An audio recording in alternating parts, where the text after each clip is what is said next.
கட்டுப்பட்டு செயல்படணும். ஏன்னா நம்ம கூட இந்த துரோகத்தை பார்த்துட்டோம். இனி கூட இருக்க விசுவாசத்தை நம்ம எல்லாரும் பார்ப்போம். நம்ம கூட இருக்க விசுவாசத்தை எல்லாருமே பார்ப்போம்.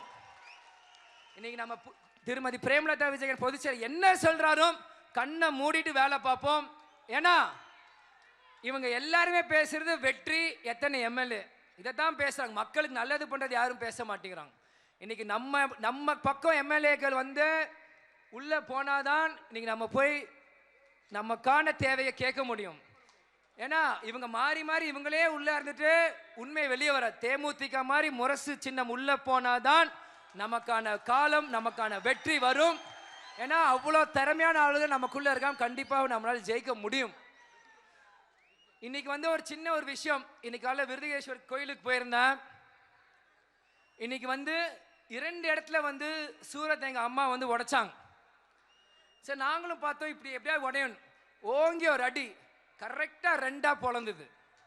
திரும்பி ஓங்கி ஒரு அடி இன்னொரு இடத்துக்கு கரெக்டா 2ஆ பொளந்தது. சரிக்கு சமமா பொளந்தது அந்த தேங்காய். இதுல இருந்து என்ன தெரியுது? 2 பேருக்குமே தேமுதிகவின் தேவையின் சேவை வேணும். 2 பெரிய கட்சிக்கும் தேமுதிகவோட சேவையும் தேவையும் வேணும். இன்னைக்கு நீங்க என்ன சீட்டு கொடுப்பீங்க என்ன அதெல்லாம் சுதீஷ் மாமா தலைமை பார்த்துக்கோ. அது 20, 30, 40 எது இருந்தாலும் அது தலைமை பார்த்துக்கிட்டோம்.